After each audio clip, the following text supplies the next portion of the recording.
All right. Hi, guys. My name is Josh Brown. I have had the pleasure of knowing Ms. Malari for quite some time. We've had the pleasure of going through most of middle and high school with her, probably in a similar way that she teaches you guys. She also taught me through school. I definitely used her notes a lot. And I think she got me through a lot of maths and a lot of English in particularly. Probably those times, but they were great classes. So I know that you're in good hands, because I am where I am now. So Ms. Malari has just asked me to have a chat about what I do, who I work for, and I guess a bit of the pathway that took me to come here, and what I'm doing. So I currently work for an organisation called the Office of the Public Advocate. It is a human rights organisation that's based around advocating for people who are vulnerable within the state of Victoria. So in particular, the people who have disabilities, those that are marginalised, and those that don't really have the opportunity or the voice to speak out for themselves, and have experienced some level of exploitation or vulnerability or abuse from either a system, or friends or family, or people that they don't even know. So we become involved in a couple of ways, whether that's systemically, so looking at what's going on with the system, so whether that's the NDIS, the aged care sector, mental health services, and whether there's gaps in the way that they can be providing their service. We also work with tenancy. There's a lot of issues with homelessness and people finding housing, and a lot of people that bounce in and out of the justice system because of that. So we look at how areas can be improved within that and advocate for those changes to be made. And we also work directly with people. So the Victorian Civil Administrative Tribunal, or VCAT, they appoint the public advocate as substitute decision makers for people, and I'm one of the delegates of the public advocate, and so we become guardians. So on those forms where it says parent or guardian or authorised representative, that ultimately then becomes me, that authority to make those decisions and advocate for the person, is my role. So we work a lot with people with cognitive impairments. It's pretty much the criteria that they have to have some form of cognitive impairment or a disability that renders them not being able to make decisions on their own, or appropriate and safe decisions on their own. So as an officer, we then come in and be their voice, try to make the decisions that we think that they would have made, but then also keeping in mind not wanting to put them in positions of serious harm. So there's a lot of backwards and forth toing and froing between services and family and the person themselves about how you kind of come to that outcome. So it's a brief summary of what I'm doing now, but that's not what my background was. So there's a vast array of people who work in that office, and a lot of different pathways. But what I've done, and what I studied and worked at for some time is, I'm by trade an occupational therapist. What's that, you may be saying? Similar question that I asked when I first got into the course. I think a little bit of a background on me and that kind of process, as well, just to kick it off with. I've always been really focused on working with people, and helping people in lots of different ways. I'd flirted with the idea of doing teaching or the social work, a lot of different things. My aim of what I wanted to do post school was physiotherapy, but then doing a double degree on top of that, or a master's on top of that, of social work and psychology. But that is a lot of study, and while I would have been happy to stick it out, it wasn't something that really got me up in the morning to to motivate me. But I got into occupational therapy at the end of year 12 through the scores that I got, through an early access, and La Trobe offered me a position to go and study there. I was out in Bundoora, and I still had the notion that I would transfer and look into doing something like physiotherapy, but probably within the first month, the occupational therapy really caught my attention, and I think it was in a nutshell, all of the things that I wanted to study, all rolled into one degree or one profession, really, which I was ecstatic about, because it meant I didn't have to study a lot for it. So I guess occupational therapy, or OT, the main focus or the main role, or what that profession does, is it promotes the health and well-being of people, of an individual, by enabling them to participate in their everyday occupations of life. So the biggest thing that we often get is occupation. You immediately think of job, or you think of your career. But an occupation is actually anything that occupies your time. So it's a good way of thinking about it. So these could be self-care activities, so looking at sharing food, productive activities, so looking at education, work, volunteering, caring for others, all leisure and social activities. So, being a part of groups, doing the things that you really like, being able to go for a cup of coffee, being able to engage in a hobby that you like, whether that's fishing or reading or, whatever it might be. We look at all those tasks that I think you or I, and I think everyone kind of listening, we would take those tasks for granted. And we step in when there has been some form of barrier that's been put in place of why that task can no longer be completed. So you guys really look at the whole functioning of a person, and not just, I guess, like little elements that are stopping them, but do you guys like help identify the barriers and help those individuals overcome them? Yeah, exactly. So we look at there's quite a lot of different, I guess, models or frameworks that we look at as an occupational therapist, but with all of them, regardless of one you use, the person and what drives them is always sitting at the center. You've always got something about their environment as well. So what we're trying to work out is what it is that drives the person, what it is that motivates them, and what's their values, or what are they interested in. Looking at their self, so what is their environment, and what is their body able to do, and then looking at how to then use that to complete the task.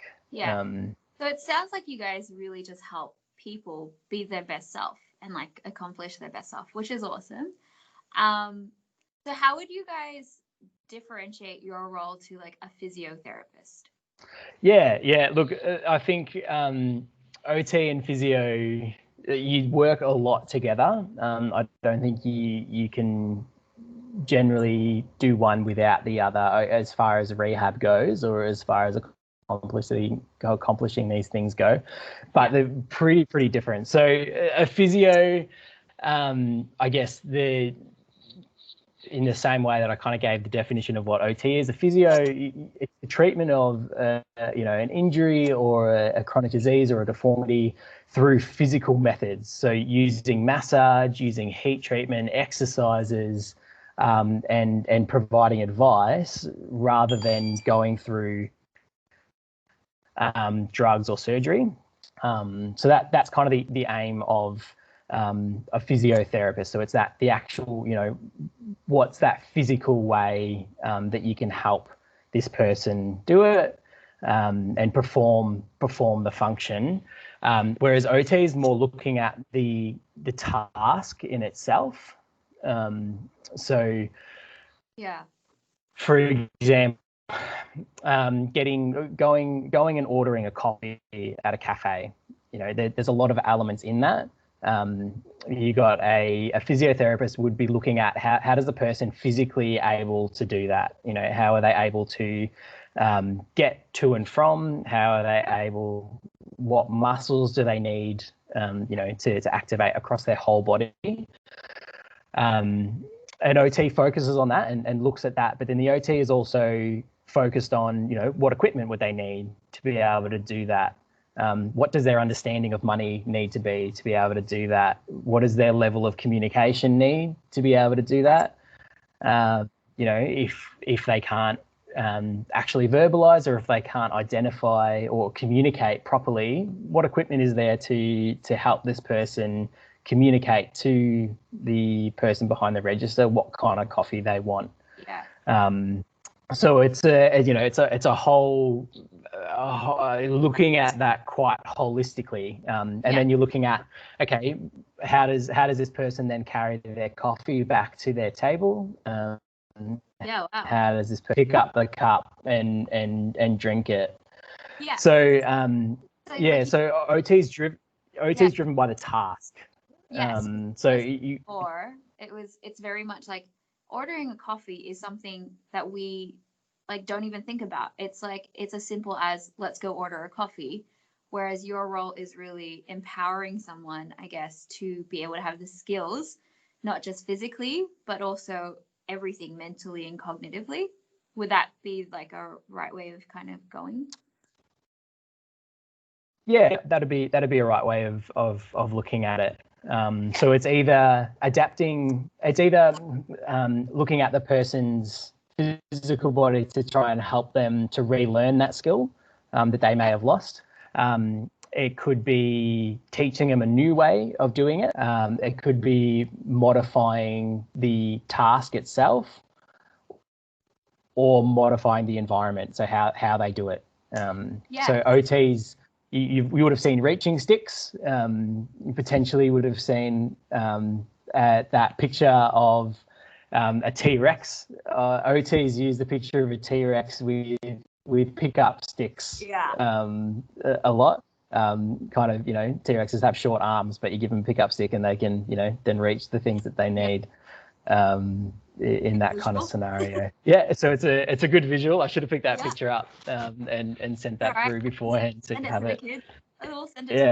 Sends it around. Yeah, that's cool. What kind of injuries, like what is the most common type of injury you guys actually work with, or you personally have worked with? Yeah, so the great thing with OT is it's very, very broad.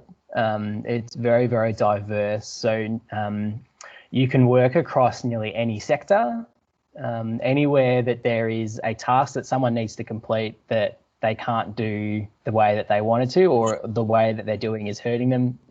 You can do. So there's people in ergonomics, which is, setting up desks and workstations. There's people working in neuro rehab, so that's working with people with stroke injuries, post-stroke, post-heart attack, post brain injury, and working with the elderly, is where, it's just purely by the art of aging that they can no longer do what it is that they used to be able to do. You can work with young kids with things like ASD, so autism, working with behavioural issues, mental health. So there's a large kind of array of people you can work with. I mean, I honestly thought that OT was just like this one little thing, but it definitely sounds like the more you're talking about it, like an OT can be slotted into any job, into any sector, into really any way we do life. because it is about the movement as well as a way of thinking and the skills to just live and like carry out functions that we do every day. Yeah, exactly. A lot of it is breaking down kind of I guess a common sense approach to something. You know, something's difficult. Getting in and out of the house is difficult. So you know, because the step is too high. So let's put something to hold on to there, so to make it easier. You put the grab rail in.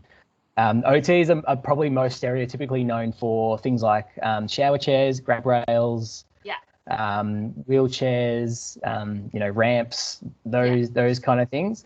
All those environmental kind of adaptations and modifications, which, you know, is, I guess, the bread and butter. That is a lot in most sectors of what you would do. So my background, I worked in community health, which was really great because it gave me, I was working out in the West, was a part of a hospital network. So I got to work a little bit in a hospital doing the orthopedic kind of post-surgery. So hip replacements, knee replacements, you know, people that came in, it was a smaller hospital, so it wasn't any kind of significant major injuries, mainly more post. So looking at things like wheelchairs and those other reads. Also to work out in the community with people under 65, but over the age of 18 who had some form of disability. So they just needed to be on the disability support pension. So there's quite an array of things. And then the other area was aged care. So working in the community with, not aged care, the aged care sector. So working in the community with elderly people, doing what we could. It was part of my role to keep people at home for as long as possible. So that's what our aim was. People would generally express that they didn't want to go into care and they wanted to stay at home. So it was my job to come up with the recommendations to and the kind of areas of modification and tasks to help them do that, which is really, really good. And I guess this is a really good segue to this question is, what was the best part of your job, or what was your favorite part of your job? The favorite part of my job was working with people. I think, you know, generally you're working with people who have lost something, and you're engaging with them when they're no longer able to accomplish something, which is a really hard space for people to be in. Anyway, you know, to admit that they can no longer do something and they need some form of help. And then I guess being a part of the journey of finding the solution. So with each and every person, it's very different. I worked with quite a low socioeconomic group, so we wouldn't see people who could afford to see us pretty much. We were working with people that couldn't.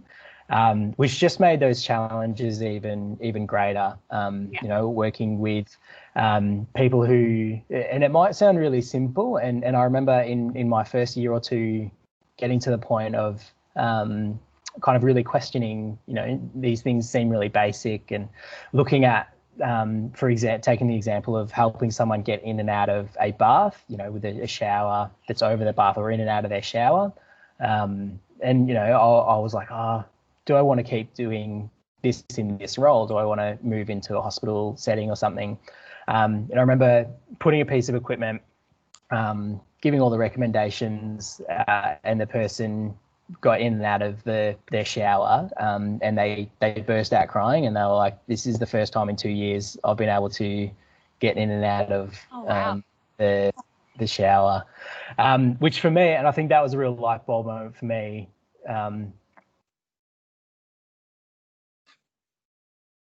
where I really realized that, you know, it's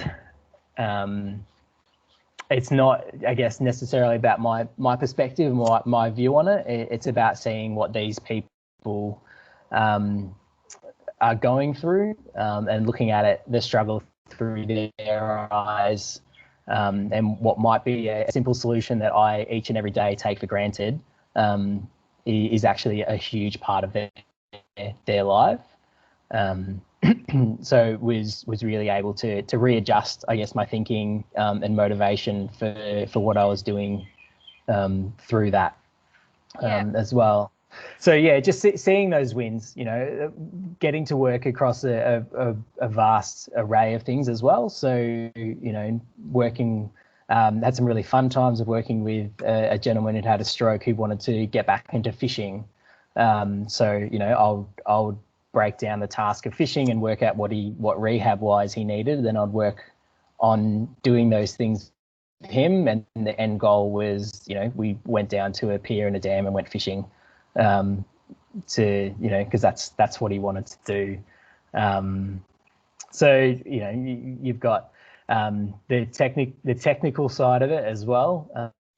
So you do a lot of wheelchair prescription and complex wheelchair prescription. It's kind of like Lego, or, you know, Lego Technic kind of stuff, where you're building things, you know, trying to piece together what works for a wheelchair for someone. As well. So those were the really, really good things. So taking people, going on those journeys with those people to find out what the solution is.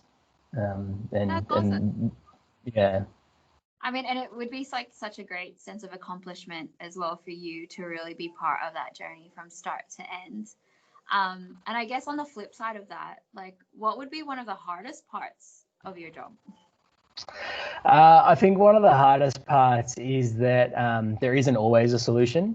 You know, there people have limits and people have boundaries, and no matter what you do, sometimes you're not going to get through that. And it's really hard to be in that position to, I guess, be the one that's, in a way, you're providing hope, but at the same time you've got to be balanced in it. So, you know, yeah, working with people and families that sometimes, you know, what their expectation of what they want is, you can't quite get there either. Is like, how do you deal with the disappointment? And not just for that person, like you say, it's like your own disappointment, the family around them. Like, how do you guys deal with that? It's I'm a big advocate for reflective practice, and I'm a big advocate for, you know, talking to people, and whether that's formally or informally, because you try to internalize it and it doesn't work. In the same way that, you know, all of your students, you guys would talk to each other about, you know, your class and what goes on in your class, and all your teachers. That's a way of debriefing about, you know, what's going on in your day to day. Ms. Malari, you would talk to all your teachers about the students you like and the students you don't like, and all those tough things. You know, you draw on the people around you who are having the same experience as you, as well. I think that's the way, and I think the wins definitely outweigh the losses, and the highs definitely outweigh the lows. But you definitely have to understand how to deal with the lows, or else, you know, it's not too fun. Exactly. And see what I mean, guys? Reflection is part of everything. This is why I always get you guys to reflect. Okay, so I guess, you know, to end off, would you, like, thank you so much for your time, but is there like a crazy story that you would like want to share or can share it with us? We love hearing about the weird and the wonderful. So whatever comes to mind, I guess, that PG rated. Yeah. Sure. Look, the role that I'm in now is probably working with a lot more vulnerable people and in, you know, a lot worse off situations, and there's a lot of some crazy stories, which may or may not be appropriate to share all of them. But, you know, when you're working with people with cognitive impairments, you know, they may find their way to hospital roofs. They may, you know, try to throw things at kids. They may have been a lovely, you know, placid 80-year-old lady who is now no longer that. But I think a lot of those probably take a little bit too much explaining to go into, but they're quite funny. But as an OT, probably some of the craziest stories. Part of my role was teaching people to use scooters, so the motorized scooters. And there was a number of times in the area I was working, there was, a main road that most people sat on 70 going down. And so, these elderly people with scooters also thought that they could sit on 70 going down there. Scooters most commonly only go about 11 kilometers an hour, so they're a bit short of the mark. But I think the one that takes the cake is that a gentleman that I was working with calls me up and says that his scooter's broken. I was like, oh, mate, how did that happen? You haven't had it for that long. And he's like, oh, look, I was going from Melton to Bacchus Marsh. I was like, oh, to take you out that way. But why were you going there? Oh, I was going to visit a friend. I was like, oh, which way did you take? Oh, what made you think you'd be right on the highway? And he's like, I don't know. All right. And he's like, what happened is I tied the thing to the back of my friend's car. I was like, do you mean you strapped it to take it? And he's like, no, I just tied a rope from one to the other. I sat on the scooter, and my friend just sat on 60 on the highway, dragging me along. It's like, I hit a rock though, and the scooter broke in half. So yeah, that was probably up there as one of the funnier, crazy. This was a very funny gentleman that I got to go play golf with as part of his rehab, and he had some very funny scenarios playing golf as well. That is for crazy. it. Okay. Yeah, I mean, guys, don't do that. Don't hook a scooter or any escape. Don't hook a rope up to the back of a vehicle. Please don't do this. But I hope that guy ended up being okay. Was he fine, or was he? Oh yeah, he was completely fine. It was he wasn't aware that anything. He was upset that the police had threatened to fine him when they pulled him when they helped him out on the side of the road. So he was fine. He was okay. Yes, don't ever do that, people. All right. Well, crazy stories, and I'm sure you have crazy stories for days. So I mean, maybe when you guys are a little bit older and we don't have to keep them PG, maybe I'll bring him back. Maybe I'll bring Josh back, and he can tell us more stories, because I'm sure there are plenty. But I do just want to thank you for your time today. I definitely learned so much more about what an OT is, and your opening statement, it was people think occupational therapists have to do with occupations, and to be fair, that's exactly what I thought as well. But knowing how much work you guys do in just the little things that we take so much for granted, you've talked about ordering a coffee and having a shower, things that we don't even have to think twice about. So thank you for what you do. It is very hard. It's also very rewarding, I'm sure. So guys, if you also have any other questions specific to what an OT does, I haven't asked Josh, but I'm sure he's happy to answer your questions. Of course. I'm happy to. Send your messages to me and I will pass them through. But I guess, Josh, final messages for anyone who's maybe thinking about health service, a job in health services, or particularly as an OT? Like I said, I'm a big advocate for working with people. I think if you're gifted at conversation, if you're gifted and you can quite easily put yourself in other people's shoes, or you like coming up with solutions for when people are going through hard times, I would highly recommend any of the allied health. If that's an area that you like. So whether that's speech therapy, OT, physiotherapy, exercise physiology, any of the areas that are working with people. I can't strongly emphasize enough how much there is a need for people, and there always will be a need for people, and there's always a better way of doing something. And the system that we live in isn't perfect for caring for the minorities. And it isn't perfect for caring for all people and all people, all disabilities and all needs there are out there.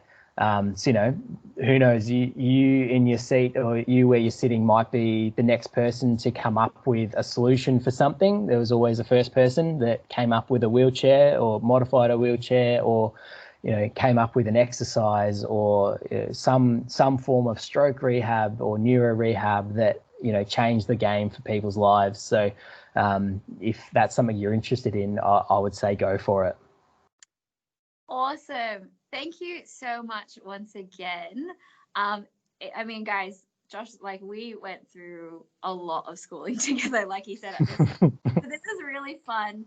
We were your age, right? Yeah. We were your age when we did schooling together, and it's really fun to see how different our lives are now. I mean, I never thought I would be a teacher. Like, Josh, really? Was I ever going to be a teacher? Was that even one of my career options? No, you didn't like teaching me, so. But I love that we can have this, and I do hope you guys got inspired, or even at least just found more about Josh's role, because we are learning about the body systems, and like Josh's role kind of relates to all of them. And I think it is awesome to see, I guess, the different careers out there, because when you're at school, and I say this very quietly, but particularly when you have ethnic parents, there are other jobs apart from being a doctor, a lawyer, or an engineer. So with that, thanks again, Josh, and I hope you all the best for everything that's going on now.